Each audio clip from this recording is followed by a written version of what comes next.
Hello बच्चों, कैसे हैं आप सभी। आई होप आप लोग बहुत अच्छे होंगे और आपकी पढ़ाई बहुत अच्छी चल रही होगी। पिछली वीडियोस में बच्चों हमने डिस्कस किया था फ्रिक्शन चैप्टर के बारे में। हमने अच्छी तरह से फ्रिक्शन चैप्टर को कंप्लीट किया था। आज हम नया चैप्टर स्टार्ट करने जा रहे हैं जिसका नाम है साउंड। क्लास 8th के साइंस का ये चैप्टर नंबर 10 है। 10th चैप्टर हम स्टार्ट करने जा रहे हैं जिसका नाम है साउंड। तो हम आज देखते हैं इंट्रोडक्शन के बारे में कि हम क्या क्या टॉपिक्स डिस्कस करेंगे। तो हम सबसे पहले देख लेते हैं बच्चों कि हम इस चैप्टर में क्या क्या चीज़ें डिस्कस करेंगे, क्या क्या टॉपिक्स हम कवर करेंगे। ये जानना बहुत ज़रूरी होता है क्योंकि हम जैसे जैसे चैप्टर में आगे बढ़ते हैं तो हमें पता होना चाहिए कि हमने क्या चीज़ें अभी तक डिस्कस कर ली और क्या चीज़ें हमें अभी आगे डिस्कस करना है। चलिए डिस्कस करते हैं बच्चों कि क्या क्या टॉपिक्स हम इस चैप्टर में अभी आगे कवर करेंगे। सबसे पहले हम देखते हैं बच्चों कि हमारा चैप्टर है चैप्टर नंबर 10 जिसका नाम है साउंड। तो ये फिजिक्स के अंदर आ रहा है अपना। तो केमिस्ट्री और बायोलॉजी के चैप्टर्स हम कवर कर रहे हैं और अब हम फिजिक्स के चैप्टर भी कवर कर रहे हैं। अगर आप इसे देखेंगे तो ये साइंस के फिजिक्स पोर्शन में चैप्टर आ रहा है। तो हम यहाँ पर देखते हैं कि क्या क्या टॉपिक्स हम डिस्कस करेंगे। Topics to be covered. तो सबसे पहले बच्चों हम डिस्कस करेंगे साउंड के बारे में। जैसा कि आपको पता है बच्चों, या नहीं भी पता तो आप ये नोट कर लीजिए कि साउंड एक एनर्जी का फॉर्म है। और साउंड कैसे प्रोड्यूस होती है बच्चों? किसी भी ऑब्जेक्ट के वाइब्रेशन से। जब भी हम कोई भी ऑब्जेक्ट को वाइब्रेट कराते हैं तो उससे साउंड प्रोड्यूस होती है। जब भी वाइब्रेशन प्रोड्यूस होती है बच्चों, जब भी कोई भी ऑब्जेक्ट वाइब्रेट करता है तो उसका रिजल्ट क्या होता है, उसका आउटकम क्या होता है? साउंड। तो अगर वाइब्रेशन होगी बच्चों तभी साउंड जो है प्रोड्यूस होगी। इसके बारे में तो हम बहुत सारी चीज़ें डिस्कस करेंगे। बहुत सारे एग्जाम्पल से हम समझेंगे कि कैसे वाइब्रेशन प्रोड्यूस होती है और किस प्रकार से साउंड का रिज़ल्ट आता है या फिर साउंड जो है प्रोड्यूस होती है। तो सबसे पहले हम देखेंगे साउंड के बारे में कि साउंड क्या होती है, इसका डेफिनेशन देखेंगे, इसकी एसआई यूनिट देखेंगे, सारी चीज़ें अच्छी तरह से हम समझेंगे। इसके बाद देखेंगे sound is produced by vibrating objects. जब भी हम ऑब्जेक्ट्स को वाइब्रेट कराते हैं, कोई भी ऑब्जेक्ट अगर वाइब्रेट करेगा तो उससे साउंड प्रोड्यूस होगी। तो इसके बारे में हम देखेंगे कि कैसे ऑब्जेक्ट्स को हम वाइब्रेट कराते हैं। इसके एग्जांपल्स हम देखेंगे, काफ़ी सारे एग्जांपल्स देखेंगे ताकि आपको अच्छी तरह से ये कॉन्सेप्ट जो है, ये चीज़ें आपको क्लियर हो जाएं। इसके बाद देखेंगे sound needs a medium of propagation. Propagation यानी ट्रैवल। प्रोपगेशन का मतलब होता है ट्रैवल, यानी कोई भी चीज़ प्रोपगेट करती है उसका मतलब होता है कोई भी चीज़ ट्रैवल कर रही है। तो प्रोपगेशन जनरली एक मीडियम से दूसरे मीडियम में यदि कोई चीज़ ट्रैवल करे तो उसके लिए यूज किया जाता है। तो साउंड भी बच्चों क्या होती है, उसको मीडियम की आवश्यकता होती है। यदि वो मीडियम अगर उसे नहीं मिलेगा तो साउंड जो है वो ट्रैवल नहीं करेगी। वो कोई भी मीडियम हो सकता है, जैसे कि सॉलिड्स हो सकते हैं, गैस हो सकते हैं, या फिर एयर, या फिर लिक्विड्स हो सकते हैं। सॉलिड का अगर एग्जांपल हम देखें तो अगर आप किसी टेबल पर अपना ऐसे सिर करके रखेंगे और उस टेबल पर आप अगर हल्का सा भी ठक ठक करेंगे, आप उसको ऐसे हल्का सा भी ठोकेंगे तो आप देखेंगे बच्चों, आप सुनेंगे कि टेबल के थ्रू आप जो है साउंड सुन पा रहे हैं। अगर आप टेबल पर आप ऐसे अपना कान रखेंगे और कोई भी आपका फ्रेंड जो है वहाँ पर आवाज़ करेगा तो आप सुनेंगे कि वो जो साउंड है वो कहीं ना कहीं सॉलिड्स के थ्रू ट्रैवल कर रही है। लिक्विड्स की बात करें तो आप यदि नदी में या फिर बाल्टी में या फिर किसी भी वाटर बॉडी में आप कोई भी आप म्यूज़िक सिस्टम लगा दीजिए। म्यूज़िक सिस्टम अगर वाटरप्रूफ होगा तो बजेगा। तो अगर वाटरप्रूफ है और वो साउंड प्रोड्यूस कर रहा तो उसका मतलब कि साउंड जो है वो ट्रैवल कर रही है, भले ही कम या ज़्यादा ट्रैवल करे एयर के कंपैरिजन में, लेकिन आपको आवाज़ सुनाई देगी। या फिर आप एक छोटी सी एक्टिविटी कर सकते हैं, एक बाल्टी में आप पानी भरिए और वहाँ पर आप उस बाल्टी के अंदर हाथ में अपने एक घंटी ले लीजिए। जो घंटी आप मंदिरों में बजाते हैं, तो छोटी सी घंटी ले लीजिए और उस घंटी को आप पानी में ऐसे बजाएंगे तो आपको आवाज़ सुनाई देगी। इसका मतलब है बच्चों कि साउंड को ट्रैवल करने के लिए मीडियम की ज़रूरत होती है। अब वो मीडियम चाहे एयर हो, चाहे लिक्विड हो, या फिर वो सॉलिड हो। तो इस तरह के हम मीडियम्स को समझेंगे, एग्जाम्पल से अच्छी तरह से डिस्कस करेंगे। गैस की अगर हम बात करें तो अगर आप कभी भी आप गांव वगैरह में हैं और आपके गांव से थोड़ी दूर में कोई भी हाईवे गुजर रहा तो आप देखेंगे कि जब भी थोड़ा सा शांत माहौल होता है तो अगर दूर से भी बस जा रही है बच्चों तो उसकी हॉर्न जो है, आवाज़ जो है वो सुनाई देती है। इसका मतलब क्या है, आप फील करेंगे कि साउंड जो है वो बच्चों एयर के थ्रू ट्रैवल करके आपके पास आ रही है और आपके ईयर्स जो हैं वो साउंड को सेंस कर रहे हैं, वहाँ पर सेंसेशन हो रही है और वो ईयर जो है वो अपना सेंसेशन भेजते हैं ब्रेन के पास, सिग्नल्स भेजते हैं और वो सिग्नल्स जो है ब्रेन इंटरप्रेट करके आपको उस तरह की आवाज़ आपको सुनाता है। तो यहाँ पर आप समझ रहे हैं। या फिर एक और एग्जांपल आप देखिए। रेलवे स्टेशन पर बच्चों आप देखेंगे कि जब भी ट्रेन आती है तो उसकी आवाज़ जो है, उसका जो हॉर्न का आवाज़ जो है वो काफ़ी दूर तक सुनाई देता है। तो ये क्यों हो रहा? क्योंकि वो जो साउंड है बच्चों ट्रेन के हॉर्न की, वो दूर तक ट्रैवल कर रही है, वो वेव्स के फॉर्म में ट्रैवल कर रही है और उसकी आवाज़ जो है दूर तक सुनाई दे रही। इसी तरह सॉलिड्स का एक एग्जांपल और समझिए आप कि जब भी आप ऐसा समझिए कि रोड पर कोई भी व्हीकल चलता है तो वहाँ पर आप देखेंगे कि रोड पर भी आप यदि कुछ रखेंगे, आप अपना हाथ रखेंगे या बॉडी पार्ट्स रखेंगे या फिर आप कान वहाँ पर लगाएंगे रोड पर, तो आपको साउंड सुनाई देगी। क्यों बच्चों? क्योंकि सॉलिड्स के थ्रू साउंड जो है वो ट्रैवल हो रही है। या फिर ट्रेन की पटरी पर अगर आप दूर से ट्रेन आ रही है, ये एक्टिविटी आप वैसे करिएगा नहीं क्योंकि ये बहुत ही रिस्की है और ये बिल्कुल भी आपके लिए एडवाइजेबल नहीं है। पर अगर आप ऐसा YouTube पर आप कभी भी देखेंगे तो ट्रेन की पटरी पर यदि कोई भी ट्रेन दूर से आ रही है तो उसके आने की जो आहट है, उसके आने का जो शोर है, वो कहीं ना कहीं आपको पटरियों पर फील होगा। क्यों? क्योंकि साउंड जो है बच्चों ट्रेन की वो पटरियों के माध्यम से भी और एयर के माध्यम से भी ट्रैवल कर रही है। तो हम देखेंगे कि क्या क्या तरह से साउंड जो है वो प्रोपगेट होती है। तो सॉलिड्स, लिक्विड्स और गैसेस, ये तीन तरह के हम देखेंगे। वैक्यूम में साउंड ट्रैवल करती है या नहीं, इसके बारे में हम आगे डिस्कस करेंगे। तो सारी चीज़ें अभी हम नहीं डिस्कस कर रहे हैं, अभी हम चैप्टर का इंट्रोडक्शन देख रहे हैं। तो इस तरह से हम आगे बढ़ेंगे। इसके बाद देखेंगे स्पीड ऑफ साउंड। तो साउंड की क्या स्पीड है? अगर मैं आपसे बोल रहा हूँ, मेरी आवाज़ आप तक आ रही है या फिर अगल बगल मेरे कोई आसपास खड़ा है, तो कितनी आवाज़ उसको किस स्पीड से पहुँच रही है, इसका का भी एक स्पीड होता है। तो स्पीड ऑफ साउंड के बारे में देखेंगे। आपने हिंदी में सुना होगा ध्वनि की गति। साउंड को हिंदी में ध्वनि बोलते हैं। तो ध्वनि की क्या गति है, इसके बारे में हम देखेंगे, स्पीड ऑफ साउंड। इसके बाद हम देखेंगे वाइब्रेशंस से रिलेटेड कुछ इम्पॉर्टेंट टर्म्स। तो important terms about vibrations, important terms about vibrations. तो वाइब्रेशंस से रिलेटेड क्या क्या इंपॉर्टेंट टर्म्स हैं उसके बारे में देखेंगे। तो सबसे पहले हम देखेंगे एम्पलीट्यूड के बारे में। एम्पलीट्यूड यानी कि मैक्सिमम डिस्प्लेसमेंट कोई भी अगर बॉडी अपने से तय करती है। मतलब अगर आप एक पेंडुलम लेंगे तो पेंडुलम आप अगर मीन पोजीशन पर, यानी जो अभी उसकी नॉर्मल पोजीशन है, वहाँ से अगर आप यहाँ तक उसको देख रहे हैं कि वो ट्रैवल कर रहा, फिर वापस आ रहा, फिर ऐसे जा रहा, तो ये जो यहाँ से लेकर मीन पोजीशन से लेकर यहाँ तक उसने डिस्टेंस ट्रैवल की, वो उसकी क्या हो गई बच्चों? एम्पलीट्यूड। एम्पलीट्यूड यानी कि मैक्सिमम डिस्प्लेसमेंट, यानी मैक्सिमम डिस्टेंस उसने कितना कवर किया, डिस्प्लेसमेंट कितना कवर किया। तो एम्पलीट्यूड के बारे में देखेंगे। फिर टाइम पीरियड के बारे में देखेंगे कि साउंड और टाइम पीरियड का क्या खेल है, यानी कि टाइम अगर ज़्यादा होगा तो उसमें क्या साउंड में फ़र्क आएगा, अगर टाइम कम होगा तो साउंड में क्या क्या चेंजेस होंगे, वाइब्रेशंस में क्या क्या चेंजेस होंगे। क्योंकि वाइब्रेशंस का मतलब ही साउंड। वाइब्रेशंस अगर प्रोड्यूस होंगी तभी साउंड प्रोड्यूस होगी, वाइब्रेशंस नहीं रहेंगी तो साउंड नहीं रहेगा। अगर मैं आपसे बोल भी रहा हूँ तो यहाँ पर आप भी अगर बोलेंगे किसी से, तो आप यहाँ पर अपने हाथ रखेंगे, फिंगर्स को रखेंगे, तो आप पाएंगे कि यहाँ पर वाइब्रेशंस प्रोड्यूस हो रही हैं।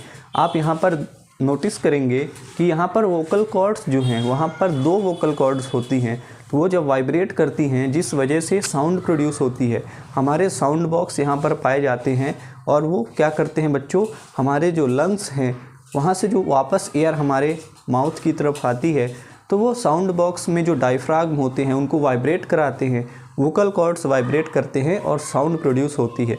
तो इसके बारे में आप आगे देखेंगे, इस सब चीज़ के बारे में आगे डिस्कस करेंगे। टाइम पीरियड के बारे में हम देखेंगे कि टाइम पीरियड का क्या रोल है, टाइम पीरियड का क्या रोल है। इसके बाद हम देखेंगे फ्रीक्वेंसी क्या है। तो फ्रीक्वेंसी भी एक बहुत इंपॉर्टेंट टर्म है। अगर अगर आपको साउंड को समझना है तो फ्रीक्वेंसी को आपको अच्छी तरह से समझना होगा। फ्रीक्वेंसी की यूनिट क्या है? हर्ट्ज़ है। और ये किसके नाम पर पड़ी है? हेनरिक हर्ट्ज़ के नाम पर। HZ, कैपिटल H और स्मॉल z से इसको डिनोट कर दे। तो ये सब चीज़ आगे हम डिस्कस करेंगे। तो फ्रीक्वेंसी क्या है बच्चों? Number of oscillations per unit time. 1 second में एक कंप्लीट साइकिल कितनी बार प्रोड्यूस हो रही है। मतलब अगर कोई भी बॉडी अगर एक समय पर एक सेकंड में कितनी बार अगर अपने टू एंड फ्रो मोशन कर रही है या फिर एक जो है वो साइकिल कंप्लीट कर रही है। सो फ्रीक्वेंसी का मतलब होता है बच्चों कि कितनी बार कोई भी ऑब्जेक्ट जो है वो साइकिल को कर रहा है, एक कंप्लीट साइकिल वो पूरा कर रहा है, उसको हम बोलेंगे फ्रीक्वेंसी। तो फ्रीक्वेंसी इज इक्वल टू 1/टाइम, यानी टाइम और फ्रीक्वेंसी एक दूसरे के इन्वर्सली प्रोपोर्शनल है। अगर आप फ्रीक्वेंसी ज़्यादा रखेंगे तो टाइम जो है वो कम हो जाएगा, अगर टाइम ज़्यादा होगा तो वहाँ पर फ्रीक्वेंसी जो है वो कम हो जाएगी। इन्वर्सली प्रोपोर्शनल में यही होता है, एक चीज़ आगे ऊपर अगर जाती है तो दूसरी चीज़ कम होती है। इस तरह से आप समझेंगे, फ्रीक्वेंसी भी आप समझेंगे अच्छी तरह से कि फ्रीक्वेंसी का क्या फॉर्मूला है, उस पर हम अच्छी तरह से डिस्कस करेंगे। इसके बाद हम देखेंगे बच्चों ears, we hear through them. Ear के बारे में समझेंगे कि ईयर का क्या रोल है, क्योंकि बच्चों अगर हम सेंस नहीं कर पाएंगे, मैं बोल रहा हूँ लेकिन अगर आपके ईयर जो हैं वो मेरी आवाज़ को सेंस ही नहीं करेंगे, ब्रेन तक सिग्नल्स नहीं भेज पाएंगे, तो वहाँ पर क्या होगा कि आपका ब्रेन जो है वो कुछ इंटरप्रेट ही नहीं कर पाएगा। मैं आवाज़ तो आप देख पा रहे होंगे कि मैं आवाज़ तो कर रहा हूँ, अपने मुंह को चला रहा हूँ, अगर आपके ईयर्स नहीं काम करेंगे तो आपको कुछ भी सुनाई नहीं देगा। सो आई होप आपको सुनाई दे रहा होगा बच्चों। सो अगर आपको अच्छी तरह से आवाज़ आ रही होगी तो कमेंट्स में आप लिखिए भी। और उसके बाद हम देखेंगे साउंड की क्या क्या कैरेक्टरिस्टिक्स हैं, यानी कोई भी ऑब्जेक्ट का, कोई भी कॉन्सेप्ट का कुछ कैरेक्टर होता है, कुछ पहचान होती है। तो कैरेक्टरिस्टिक्स हम देखेंगे कि क्या इसकी विशेषताएं हैं। तो साउंड की कैरेक्टरिस्टिक्स हम देखेंगे, जैसे लाउडनेस ऑफ साउंड, कोई भी साउंड है उसका कितना लाउडनेस है, कितनी तेज़ है, वो कितनी धीमी आवाज़ है, इसके बारे में देखेंगे। पिच के बारे में देखेंगे, आपने पिच के बारे में एडोलसेंस चैप्टर में भी देखा था। पिच का मतलब होता है कि किसी की आवाज़ कितनी भारी है, कितनी पतली है। जैसे कि गर्ल्स की आवाज़ क्या है बच्चों, बहुत ही उसमें भारीपन नहीं होता। सो जैसे कि गर्ल्स की आवाज़ में बच्चों बहुत ही तीखापन होता है, मतलब बहुत ही उसमें ज़्यादा तेज़ और तीखी आवाज़ होती है। लेकिन बॉयज़ की आवाज़ बहुत ही डीप होती है, बहुत ही भारी आवाज़ होती है। तो पिच के बारे में देखेंगे, हाई पिच और लो पिच आपने सुना होगा।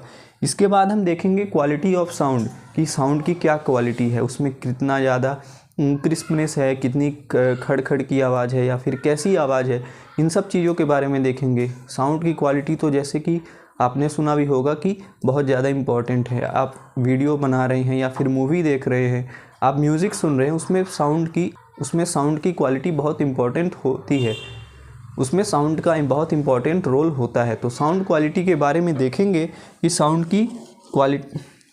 क्वालिटी का कितना इम्पॉर्टेंट रोल है। इसके बाद देखेंगे ऑडिबल और इनऑडिबल साउंड्स। तो ऑडिबल और इनऑडिबल का मतलब क्या है, जैसे आपने देखा होगा edible and non edible foods. तो एडिबल का मतलब होता है जो खाने योग्य है, और नॉन एडिबल का मतलब होता है जो खाने योग्य पदार्थ नहीं होते।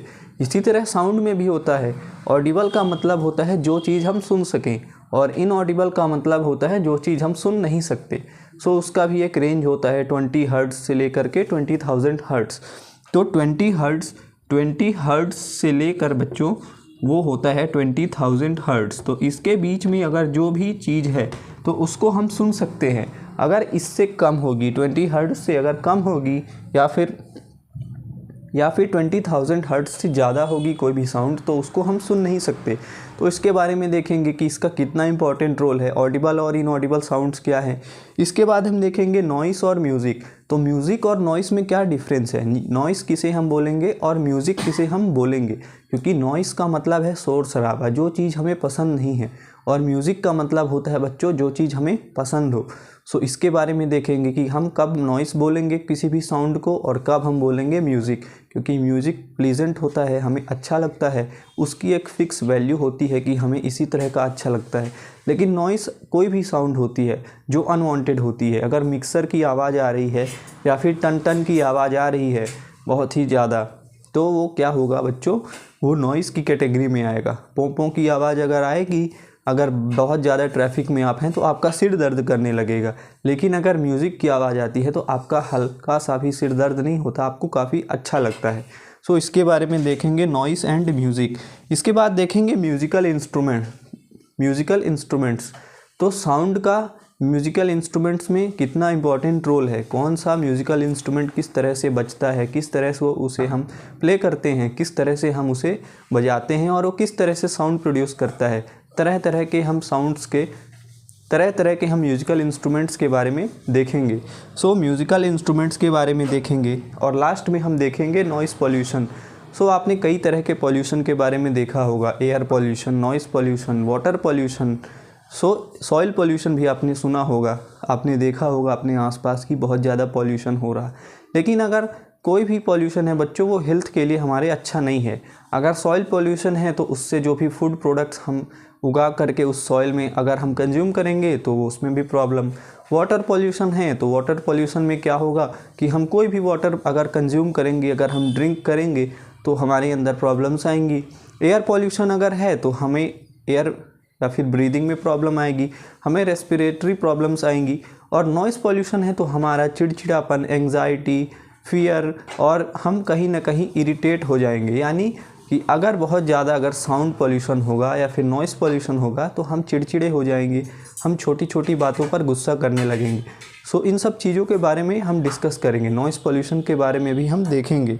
सो देख रहे हैं बच्चों आप कि कितने सारे टॉपिक्स हमने यहाँ पर कवर करेंगे। सो देख रहे हैं बच्चों आप कि कितने सारे टॉपिक्स हमने यहाँ पर नोट डाउन किए हैं। सो आप देख सकते हैं बच्चों कि एक चैप्टर को समझने के लिए आपको कितने सारी चीज़ें समझनी पड़ती है।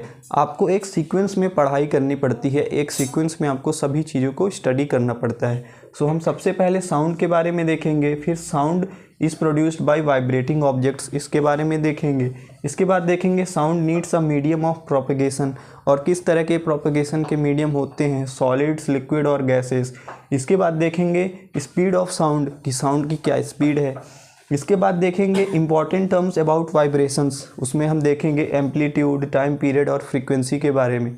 और फिर हम आगे डिस्कस करेंगे बच्चों ईयर के बारे में कि ears we hear through them, ears के थ्रू हम हियर करते हैं या फिर हम सुनते हैं कोई भी चीज़ को। इसके बाद साउंड की कैरेक्टरिस्टिक्स देखेंगे जिसमें हम लाउडनेस, पिच, क्वालिटी, इन सब चीज़ों के बारे में देखेंगे। और उसके बाद हम देखेंगे ऑडिबल एंड इनऑडिबल साउंड्स, कि किस साउंड को हम बोलेंगे कि ऑडिबल है, कौन सी साउंड हम नहीं सुन सकते या फिर वो इनऑडिबल साउंड है। इसके बाद देखेंगे नॉइस एंड म्यूज़िक, कि कब हम कोई भी साउंड को नॉइस बोलेंगे, कब हम म्यूज़िक बोलेंगे। इसके बाद हम म्यूज़िकल इंस्ट्रूमेंट्स और नॉइस पॉल्यूशन, और फिर हम म्यूज़िकल इंस्ट्रूमेंट्स के बारे में देखेंगे, सितार, तबला, इन सब चीज़ों के बारे में देखेंगे कि वहाँ पर किस प्रकार से साउंड प्रोड्यूस होती है, उनका क्या इम्पोर्टेंट रोल है। और उसके बाद हम देखेंगे सबसे लास्ट में नॉइज़ पॉल्यूशन के बारे में। सो आई होप आपको ये चीज़ें समझ में आई होंगी।